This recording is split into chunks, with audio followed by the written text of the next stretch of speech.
Hi, welcome everybody to the review of the Asus Nexus 7 by TechnoLost. Well, let's just do a quick recap of the hardware specs of this device. We have a quad-core CPU of Tegra 3 family. The specific model is the T30L, which is the cheapest CPU of the family, having a single core mode up to 1.3 GHz and the quad core mode up to 1.2 GHz. We have a production service of 30 nanometers and we have an slightly underclocked CPU at 416 MHz, while the rest of the family has an overclocked GPU at 520 MHz. Then we have 1 GB of RAM. In this version we have 32 GB of non-expandable internal storage. We have a 7 inches display, which is an IPS one with wide view angles at a resolution of 1280 for 800 at a density of 216 ppi. Just to give you a quick comparison, the iPad mini has a density of 163 pixels per inch. The weight of the device is 340 grams and the battery inside is 4325 mAh. Well, this is just the hardware specs of the device, so just let's give a look of what we have inside on the software side. I took a little bit of time to shot this video review because I was waiting for the 4.2 update. So this review is based on 4.2 Jelly Bean. So let's see what we have new in version 4.2. The first things we have is what you can see in this lock screen. We have several new things here. Aside from the clock, which just seems to have a new look, instead we have a widget. Of course, if you click on the clock, sorry for the game with words, we have the possibility to unlock the device directly on the clock. But if you just swipe on the left, it does reveal another widget. So the first new thing we can find in Jelly Bean 4.2 is the possibility of adding widget to the lock screen. So if we click here on the plus, we just can see the new widget we can add on the lock screen. So besides the standard widget, which are calendar, Gmail and digital clock, we have Falcon widget and Plume. I guess you already know both Falcon widget and Plume. They are very good Twitter client. So with the days going on, many more developers are adding their apps widget on the Android 4.2 lock screen, and this is very good. So another new thing we can find in the lock screen, sorry, just let me lock the device, here we go, is what you can see down here. Beside the new we have here like a dotted circle, which is nothing but Google Now. So you can unlock here and get inside Google Now. But what is interesting in the lock screen here is the possibility to select the user of the tablet. Yes, with Jelly Bean 4.2 we finally have the multi-account interface in the tablet itself. It's like on your own computer, I mean on your own PC, it's like on many others operating system. Finally we have multi-account in the Android OS. So just changing the user, as you can see, the background changed itself. But it's not just the background, it's the widget too on the lock screen. If you swipe here on the left, you can see that we don't have the same widget we have on the main user account, which is this one. Okay, but of course, multi-account goes far from just changing backgrounds and lock screen widget. So let's get inside. I'm gonna show you what do I mean. So this is the main user home, and as you can see we have several widgets on the home screens here. Okay, beside the home screen widget we have, we get inside the app drawer, we have many more apps. Okay, even more, if we go inside the gallery, we have this few shot I made of the Asus Platform 2. And just to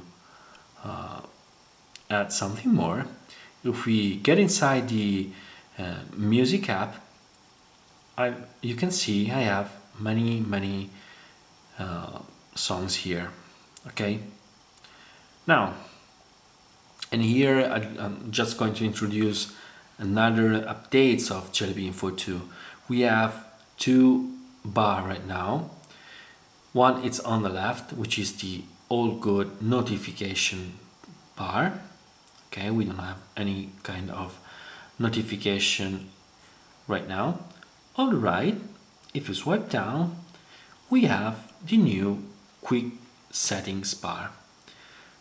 This is very nice. Finally, we don't need anymore any kind of third-party app or just to unlock the device and install some kind of custom ROM just to have the quick settings in the notification bar. Now we have two different and separate bar. One on the left is the notification one, the other on the right is the quick setting one. The only downside is that the several quick settings here are nothing but shortcuts to the settings inside the settings panel. So just to give you an example, if I choose Bluetooth, we just go inside the Bluetooth settings in the settings panel. The only real quick settings is the airplane mode. If you choose it, you just switch on and off airplane mode without having to get inside another menu and then choose airplane mode. But another good things of the quick setting panel here is what you can find behind my big face. Here, just clicking on a face, we can finally change the user.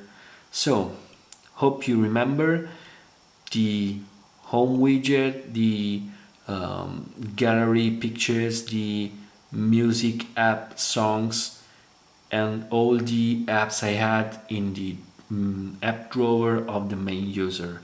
If now I switch the alternate user, which is just a test one, I didn't configure it at all, you can see we have apart a new background, which is an animated one in this case.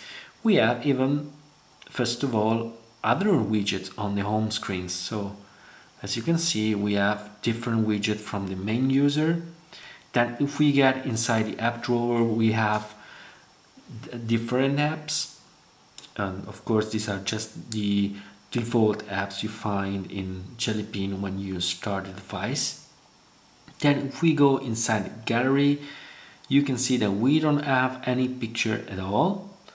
And if we get inside the play musics, as well, you can see we don't have any kind of song here. Although the main user has several pictures and almost 10 gigabytes of MP3 files loaded. So really good job, good work, good job Google for the multi-account interface. Really good. Then another good things we have, and a new one we have in the Jelly Bean version 4.2 is the new clock. Besides the new widget, which is in my opinion really elegant, we have finally the timer and the chronograph here in the default, in the stock Jelly Bean clock. for such a geek like me, for a techno-lost like me, who's used to cook an egg with the mobile phone timer. This is a very nice update. So what else we have new in the Jelly Bean 4.2?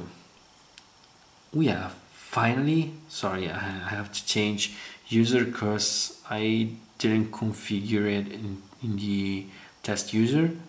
So just unlock the device directly in the email. We have finally pinch to zoom into Gmail client. Oh, this is such a nice update. It's such a pleasure finally to have multi-touch inside the multi-touch pin to zoom, of course, inside the Gmail client. I don't know why it took so many years to add it inside the Gmail client, as well as Google already has it inside the standard stock email client. Nevertheless, we finally have it, so nice update, Google. Thank you. What else we have new? We have some other new stuff inside the gallery. Just let me show you here. When you choose a picture, you can see now this small button here on the left. Just clicking on it, we have several Instagram-like filters here. So we directly go into the modification of the picture. So we have some Instagram-like filters here. We have many others changes that we can perform on pictures, like cropping here, or for instance sorry, I don't find the English word now, but we have mirror effect, we have auto settings for color, we have exposure, we have contrast, we have brightness, and all that stuff. So really nice. Then what else we have new into Jelly Bean 4.2? We have a new keyboard. Just let me show you. Here we go. It just looked like the old one. It seems nothing new, but what's new is inside. We have some swipey like gestures for writing. So just let me give you an idea, like this, with this very nice swipe effect, like ink. Ciao. Let me change the language.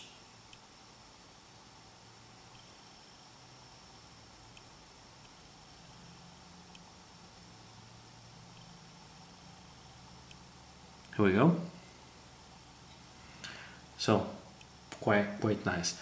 The keyboard, of course, is really fast, and it's such a pleasure typing with this keyboard because it has a very nice text prediction features. Good job once more. So we saw many new things inside Jelly Bean version 4.2.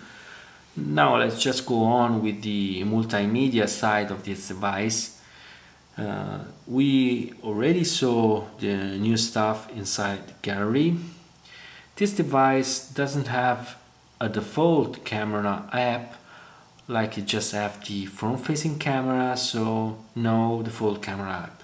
But if you unlock the device and get the root privilege, then you can install a dedicated camera app like this one, which has many of the settings of the Jelly Bean 4.2. We should even have the photosphere settings, but it doesn't work on this camera. Nevertheless, we have the panoramic mode like this. We have the video recording mode, and we have, of course, the camera mode. Let's take a picture of my video camera. Okay, here we go. Then Speaking about the music app, nothing really changed.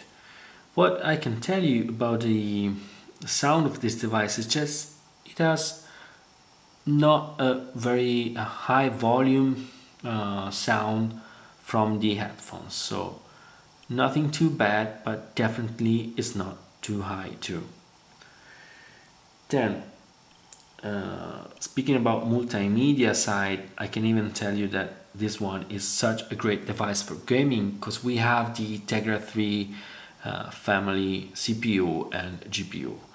Of course, you have the dedicated focus on the gaming capabilities of the Nexus 7. So I'll just remind you to watch the dedicated focus. Then what else? Let's give a look at the browser here. As you may already know, Google just use Chrome inside Jelly Bean. So we don't have anymore the stock browser. This is really a pity because I think that the stock browser was such a good browser. First of all, for the full screen setting, which were, in my opinion, great settings, especially when you have a few usable space like you have on a 7-inch device. So this is an Italian side which is quite heavy, and as you can see the scrolling is not bad. Definitely it's better with this version of Chrome we have in 4.2 than with any other version of Chrome we have in previous version of Android like 4.11 or 4.12. Nevertheless, it's not perfect at all. As you can see, if we scroll very fast like this, you see we have the blanking of the page. Moreover, pinch and zooming is quite fluid. Anyway, so it did get better with 4.2. But in my opinion, the best browser for the 4.2 experience is nothing but Firefox. Let me show you. Firefox is really fast, it's smooth, and has very nice feature using plugin like full screen, which are a very nice addition. So the page is still rolling, that's why it's not, you see, it's not completely loaded. That's why we have the blank page here. So just give him a little bit to load the page. I don't know why, but it's going real slow, my Wi-Fi connection tonight. Oh.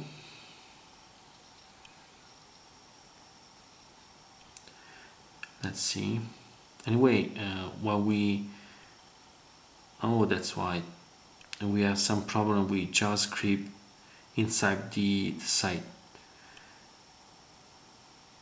Anyway, now the site is loaded. Yes. So as you can see, we can even scroll very fast, but we won't have the blanking effect we can find inside Chrome. Moreover, pinch and zooming is really smooth and fast. And this is a very nice addition.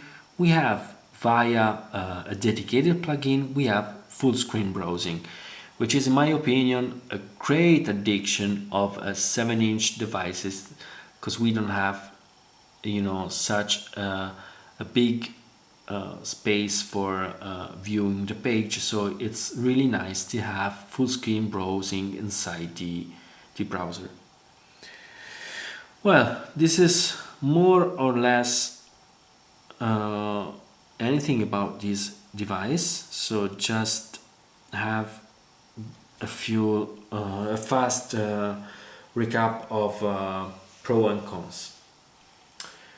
Well, the first things I can tell you is that the screen is really nice. The 7 inches IPS display having wide viewing angles and with a very good, in my opinion, density, which is 216 pixels per inch. Thus, I mean, you can use this device with pleasure. You know, it's really nice.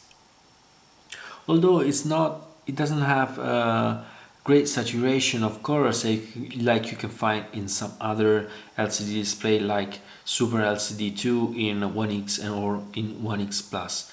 Nevertheless, it's quite a good display. Then the device is a great device for gaming, as you saw in the dedicated focus, I hope. So this is a nice plus. Moreover, it's really fluid, it's really smooth, and it's such a pleasure to use it on day-by-day basis. Then the size of the device, which is no more big than a normal book like this. Hope you can see it. It's very foldable. It's easy to bring it with you on everyday usage, even if you go in a train or by bus. This is so easy to bring it with you, and this is a nice plus. Then we have the battery, which is quite a lasting one. With the normal tablet usage, I mean not on 24 hours, you can get almost 3 or 4 days of usage. Maybe speaking about the cons, the only real downside of this device is of course the non-expandable storage. This one is the 32 GB version, which is 299 euros. Then we have the 16 GB version, which is 199 euros. So they have a very good price indeed, but you cannot expand the internal storage. Maybe for many of you this could not be a problem at all, but some of us like me does care about the size of the internal storage. So the 32 GB version for me is the best one in my opinion, which is quite affordable, and you have enough space to put everything inside: music, videos, and many apps. But if you unlock the device and you get the root privilege, you can of course use with the third party app on the market. You can finally mount your pen drives on this device. So speaking about the price and the capabilities of this device, I cannot but tell you that Asus and Google have done such a great job. So for the review of the Asus Nexus 7, that's all. Thanks for watching. Bye from TechnoLost.